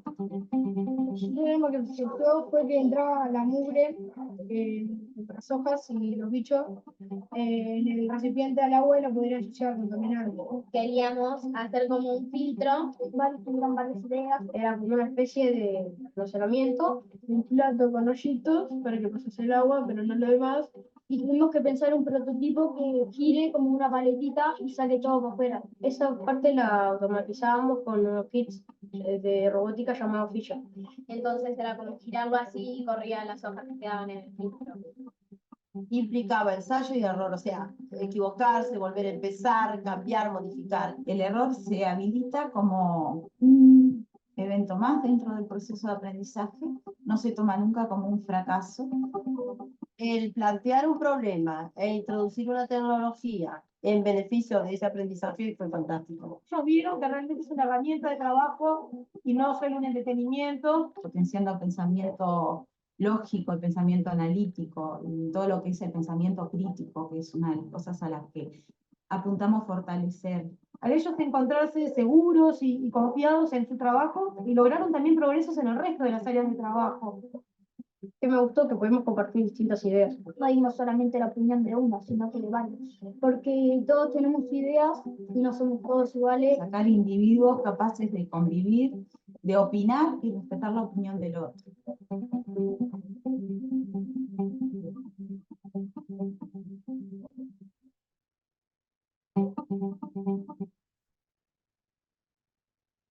Acá hay un lindo ejemplo de un proyecto completo, ¿no? Y en este caso es un proyecto que surge de una observación que hizo el grupo de alumnos, de una necesidad de la escuela. Los otros que yo les conté fueron proyectos dados por el docente cuyo desafío viene dado. Y entre eso hay un gradiente de algunos que pueden estar más pensados en conjunto, pero en todos los casos hay algo que quiero resolver y que para eso tengo que aprender una serie de cosas y que esas cosas que aprendo las voy poniendo en práctica, voy tomando decisiones. ¿Vieron ese pizarrón muy lindo donde estaba la pregunta inicial? Y se iba dividiendo en subpreguntas y después aparecían nuevas, ¿no? Estas preguntas que iban surgiendo del hacer, de la necesidad genuina. Acá dice Alejandro, estoy aplaudiendo de pie. Sí, es muy emocionante. Es muy emocionante escuchar, porque los docentes lo van a contar, ¿no? Obviamente, nosotros, uno como docente lo cuenta así, prolijito lo que quiso lograr, pero escuchar a los chicos con ese nivel de naturalidad y de fluidez contando lo que habían hecho y por qué lo habían hecho es maravilloso. Y eso es cuando uno se da cuenta de que no lo hicieron un poquito ellos y todos los adultos lo terminaron, sino que realmente fue un proyecto propio. Hablan del vocabulario que emplearon, totalmente. Es muy, muy hermoso. Si quieren les paso el link para que lo tengan. A ver, espérenme, que lo voy a pasar. Se los paso por si alguna vez lo quieren mostrar en sus instituciones o lo quieren ver de vuelta. Es muy, muy lindo. Bueno, vamos a seguir que vamos ya terminando, nos falta un ratito más.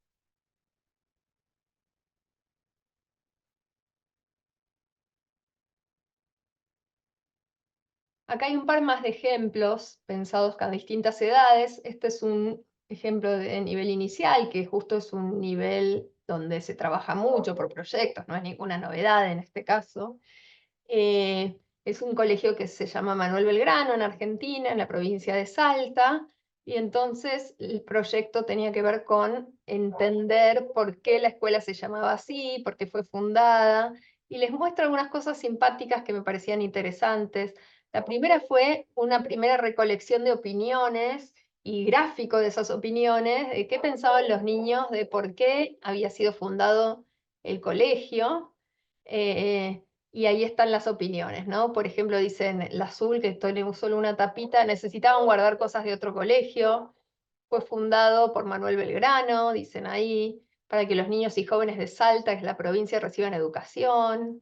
Bueno, y distintas opiniones que después fueron viendo a través de entrevistas cuáles eran las más acertadas. Y antes de hacer las entrevistas, uno podría decir como docente, y esto tiene mucho que ver con las decisiones que toman los alumnos durante un proyecto, en vez de decir, bueno, vamos a preguntar a los docentes, está la pregunta, ¿a quién le podemos preguntar? Y entonces los propios niños y niñas hicieron esta lista de, bueno, a ver, le podríamos preguntar a Miss Belina, a la hermana Mariana, a señor Yanina, padre Mariano, y ahí iban tachando también a los que ya iban preguntando. Y después de toda la investigación y se iban preparando para un festival que hizo la escuela sobre Manuel Belgrano, este prócer, y la escuela está en una manzana histórica en la provincia. Bueno, los niños en el camino fueron registrando algunas cosas que aprendieron, por ejemplo, les contaron sobre el abrazo de Manuel Belgrano y otro patriota, la batalla de Salta que ocurrió ahí cerca, y todo esto termina con el producto final, que es una feria en la escuela. Se los traigo para mostrarles el ejemplo de momentos donde los niños toman decisiones de qué hacer, ¿no? Yo les mostraba recién este link de laspreguntaseducativas.com, donde está el documento de los proyectos, pero también está este libro completo, que tiene un episodio dedicado al aprendizaje basado en proyectos, lo escribimos con María Emilia Larsen, les contaba, se puede bajar gratuitamente, y hay otro episodio, son 3 episodios, así como las series, nos inspiramos, de el trabajo con metacognición. Pero antes de ir a esto último que nos queda, la última colita, que es metacognición, cómo hacer para parar y reflexionar sobre los aprendizajes, quiero que usando el Menti, seguramente lo usaron alguna vez, vayan a sus teléfonos o a la compu, abran otra pestaña y pongan menti.com. Y ahí les va a pedir un código que tipeen, que es ese que está ahí, 6181-4500.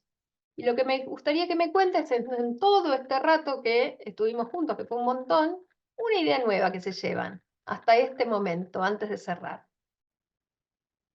Menti.com y ese es el código. Voy a parar de... No puedo parar de compartir porque...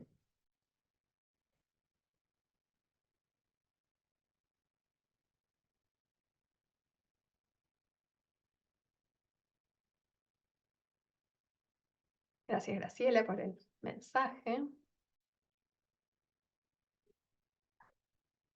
Y voy a ver qué están poniendo. Ahí paré de compartir para ver.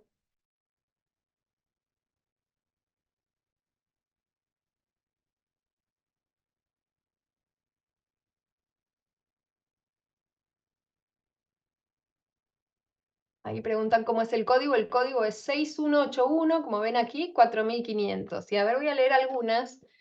¿Qué me llegó hasta ahora? Que ya se hablaba de ABP 1918. ¿Cuál es tu póster? ¿Cuál es tu bosque? Lindo discernimiento antes de arrancar, ¿no? ¿Cuáles se acuerdan del dibujo de Tonucci? Despertar la curiosidad tras de historias, importancia en la práctica, de los desafíos, la curiosidad como eje para el aprendizaje eficaz, las ganas de comenzar a trabajar, qué bueno que te lleves eso es la feliz que me pone. No me muestra para abajo, ¿por qué?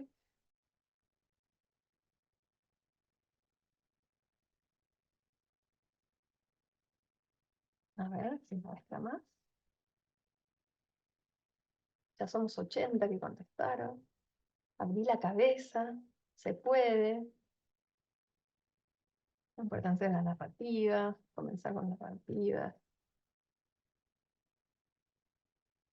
Qué lindo lo que están poniendo.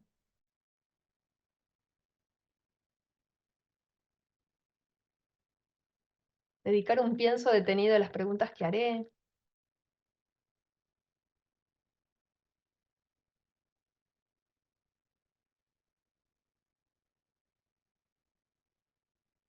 Hermoso. Bosque y póster. Bueno, me encantó. Vamos a ir hacia la fase final de este encuentro. Sigan escribiendo quienes quieran, que después lo termino de leer. Pero ¿cómo pasamos de ese hacer, donde tenemos el desafío, tenemos el producto final, hay que hacer el recorrido, pero ¿cómo hacemos para que ese aprendizaje se profundice? ¿Cómo hacemos para aterrizarlo y que los alumnos se lo lleven puesto? Y la profesora del video que vimos dijo algo que yo escucho mucho en el trabajo con escuelas, pero que me hace un poco de ruido. Ella dijo, los alumnos aprendían un montón de cosas, pero no se daban cuenta, sin darse cuenta, como si eso fuera algo deseado. Y lo que yo le contestaría a esta profe es que cuando los alumnos no se dan cuenta de lo que aprendieron, aprenden hasta ahí, pero para que el aprendizaje se afiance y se haga profundo y sea aprendizaje eficaz, necesitamos que sí se den cuenta, porque darse cuenta, como recién, ¿no? Que yo les dije, cuéntenme una idea que se llevan hasta ahora. Y uno pueda parar la pelota y darse cuenta de qué aprendí, es parte de aprender bien y en profundidad cualquier cosa.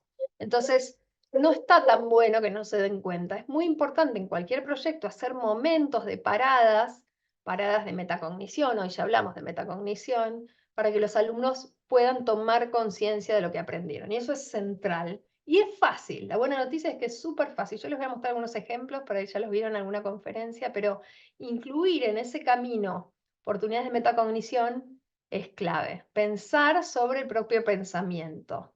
Y para eso vale la pena considerar el aprendizaje como una maratón, para la cual me tengo que preparar, no es que voy un día y ya sale todo bien porque lo más probable es que no llegue ni a la esquina. En el camino ir monitoreando y diciendo, ¿cómo voy con este proyecto? ¿Voy bien? ¿Voy mal? ¿Tengo que rumbear para otro lado? Y al final, ¿qué aprendí? ¿Llegué? ¿Lo logré? ¿No lo logré? Entonces piensen en un proyecto, el aprendizaje en los proyectos como en una maratón. Entonces vamos a ver estrategias para el antes, para el durante y para el después. Primero preparar el aprendizaje, ¿no? El antes. Y acá hay rutinas de pensamiento que nos van a servir, rutinas en el sentido que son actividades que se hacen muchas veces, que los alumnos ya se van familiarizando, las hacen en distintos años, y que es una muy conocida, que es el que ya sé, que quiero aprender, que aprendí, bueno, un poco reformulada, dice así, en el Padlet, ¿no? Lo hicieron en este caso. ¿Qué ya sé sobre el tema? ¿Qué preguntas se me ocurren sobre este tema y qué me gustaría investigar o aprender? Antes de arrancar, estar listos para ir a ese aprendizaje. Por ejemplo, Pía dice, ¿qué ya sé sobre este tema? Creo que sé cómo es el proceso desde que digerís el alimento. Mi pregunta es cómo se producen las enfermedades en el sistema digestivo. Me gustaría aprender todo sobre todo y trabajar con maqueta, pero en equipo y con plastilina. Me encantó. Bueno, entonces, antes de prepararnos el que ya sé, activar el conocimiento previo, pero no que yo le pregunte a los chicos y después no haga nada con eso, sino darles espacio para que ellos lo piensen consigo mismo y lo registren. Este es otro, puente 3-2-1. Y el 3-2-1 lo voy cambiando de acuerdo a lo que necesite. Por ejemplo, 3 ideas que tengo sobre este tema, o 3 cosas que ya sé, 2 preguntas que tengo y una metáfora con la que lo representaría. Otra, una rutina de pensamiento que en realidad es una lista de cotejo, se llama técnicamente, donde están los temas que como docente ponemos, en este caso estaban viendo sobre magnitudes, y acá los alumnos ponen, se hacen como una autoevaluación antes de arrancar. No lo entiendo, puedo relacionarlo con la vida cotidiana, lo sé explicar, lo entiendo pero no sé cómo explicarlo, lo entiendo poco, ¿no? Por ejemplo, las magnitudes físicas son variables. Hay 7 magnitudes fundamentales, y así. Todo lo que tenga que ver con qué quiero saber y qué ya sé, al principio. Segunda parada, en el medio, evaluar cómo vamos. Y les muestro un ejemplo de alumnas mías en la universidad, de un proyecto, de una materia que se llama Desafíos Educativos Reales, que tienen que hacer proyectos para resolver alguna cosa algún problema educativo. Y esto dura como varios meses. Entonces, de lo que nos dimos cuenta al cabo de una edición de la materia es que era larguísimo y que necesitábamos darles momentos de parar la pelota y pensar cómo iban y retroalimentar con nosotras, las docentes, para que hubiera más contacto de cómo iban encaminadas, ¿no? Y no naufragar. Entonces les dimos estas consignas. Bueno, ¿en qué están bien encaminadas? Bueno, en organización, materiales, motivación, buena cohesión del equipo, conocimiento de la normativa que necesitaban para su proyecto. ¿En qué se sienten trabados? En lecturas, pero solo Sofi, una de las chicas, la cantidad de cosas que se podrían modificar, nos sentimos impotentes, ¿no? Gran llamado de atención para mí como docente para ir a ver qué pasaba y tener reuniones y ayudar ahí. Fuentes. ¿Qué fuentes ya consultaron? Las normativas existentes, los programas actuales de profesorados, que era el tema del proyecto, la historia de la formación docente. ¿Qué nos queda por explorar? ¿No? Y ahí están otras lecturas, otras normativas, etcétera, etcétera. O sea, un momento de parar la pelota para pensar, o varios momentos, es clave para que ese proyecto funcione. Y por último, al final, actividades para evaluar lo aprendido, para darme cuenta de lo que aprendí. Esta es una que es súper sencilla y que se puede usar con alumnos de cualquier edad, el semáforo, y ahí usando la lógica del rojo, amarillo y verde, ¿no? Por ejemplo, el rojo es algo que todavía no aprendí o no entendí, algo que me genera algunas dudas, sería el amarillo, algo que aprendí que podría explicarle a otros, y les muestro ejemplos de distintas edades. Por ejemplo, acá dice... Acá lo hicieron un poquito distinto. Los alumnos tenían que poner rojo, amarillo, verde y explicar por qué habían puesto ese color, ¿no? Por ejemplo, verde. Yo me siento segura porque me hicieron preguntas y las respondí a todas, entonces estoy en verde. Amarillo, yo entiendo, pero me da vergüenza y no sé cómo explicarlo. Aquí lo hizo un poquito distinto la docente. Fíjense, ¿no? Que cada uno le va poniendo su personalidad, su sensibilidad, su experiencia. El rojo todavía me resulta difícil, un poco con la señal de que, bueno, alguna vez me va a salir, no es que no lo entendí y se acabó. Algunas veces necesito ayuda, el amarillo y el verde me sale fácil. Entonces, por ejemplo, acá de la izquierda dice, algunas veces necesito ayuda, esto es de lengua, de primaria. Me parece difícil cuando lo escucho en un audio rápido, me sale fácil pensarlo tranquila, y está viendo oraciones y verbos y sujeto, predicado y estas cosas. Todavía me resulta difícil, dice este de la derecha, saber quién hace la oración. Algunas veces necesito ayuda en darme cuenta de cuál es el pasado, el presente y el futuro. Y abajo, algunas veces necesito ayuda para darme cuenta de cuál es el sujeto de la oración. Me sale fácil darme cuenta cuando está en presente o futuro. Y algo muy lindo cuando uno empieza a tomar la temperatura de qué entendieron es que también puede sacar información de ahí, hablando de evaluación formativa. La autoevaluación es un gran insumo para nosotros, los docentes, porque yo puedo decir, bueno, un montón de alumnos no entendieron el tiempo verbal. Bueno, tengo que volver a explicarlo otra vez. O Aquí los de abajo les sale fácil, está en verde, darse cuenta de cuando está en presente futuro, pero esta persona de acá arriba es en lo que necesita ayuda. Entonces puedo armar parejas de estudiantes y pedirles que se ayuden mutuamente, armar experiencias de coenseñanza. Realmente me da mucha información este tipo de actividades, no solo a ellos, sino a mí como docente.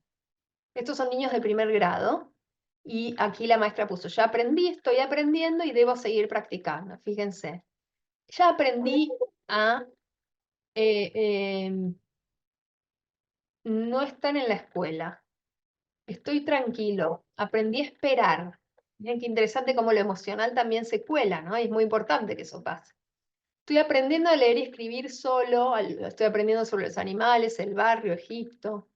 Debo seguir practicando la diversidad de escuelas, que fue un tema que vieron, desarmar unos números, el dinero.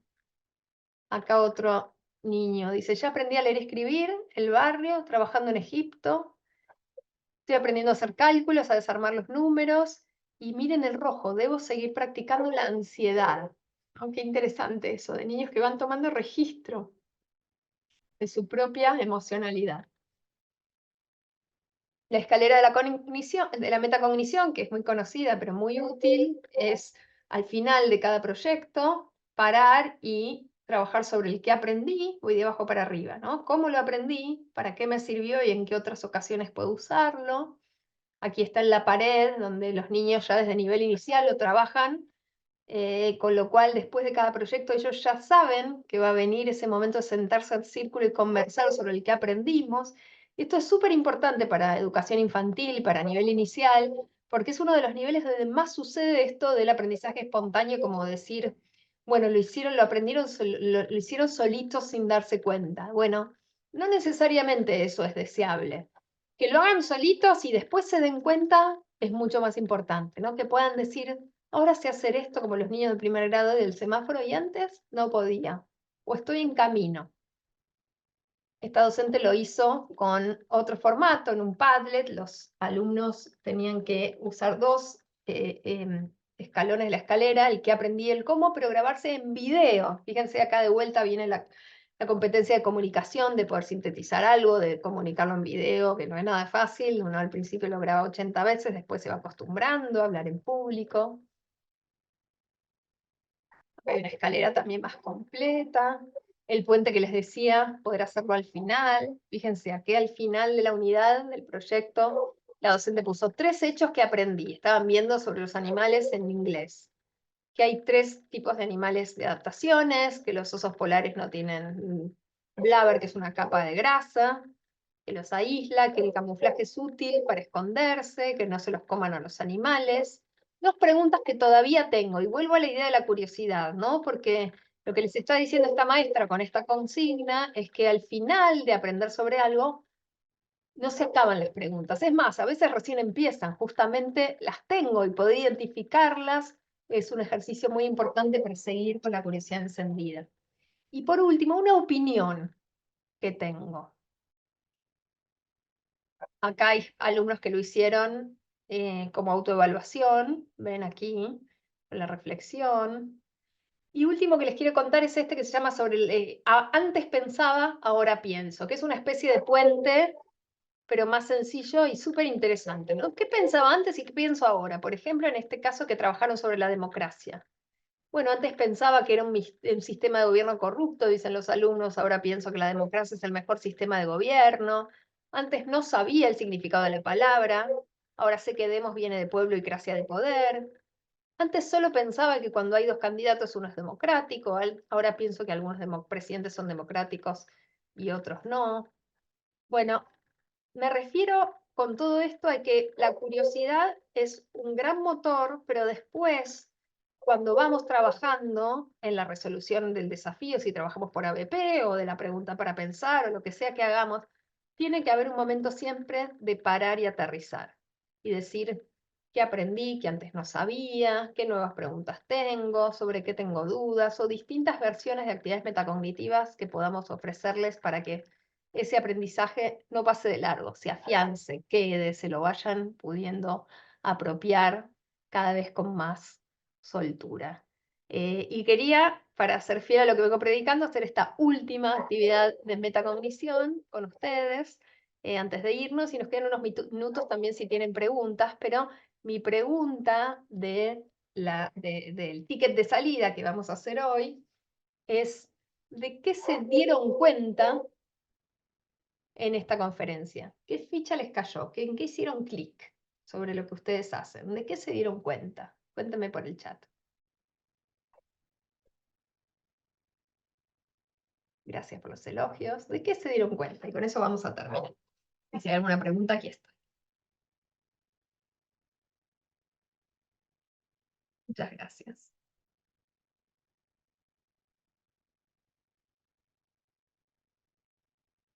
Acá Rodrigo me dice: de la mayoría de los modelos de enseñanza es declarativo, ¿te diste cuenta? La importancia de la metacognición planificada, está buenísimo lo que dicen aquí.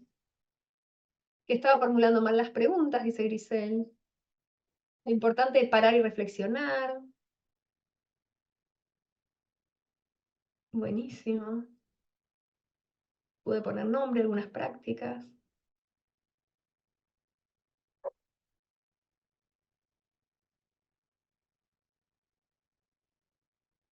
Que es más fácil incluir las competencias de lo que pensaba. Me alegra mucho que te hayas dado cuenta de eso. Porque se parece que de vuelta habría que reinventar la rueda, ¿no? Y seguir trabajando lo mejor posible donde estas competencias aparecen.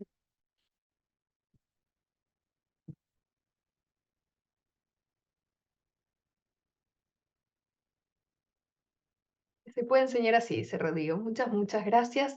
Y por mi parte les deseo un gran, gran comienzo de año. Agradezco mucho a UDEC por la invitación, por todo esto que están organizando para seguir cultivando, haciendo crecer la comunidad de educadores, educadoras apasionados allí en Uruguay. Espero que nos veamos en persona prontito y les mando un gran abrazo y buen comienzo de vuelta.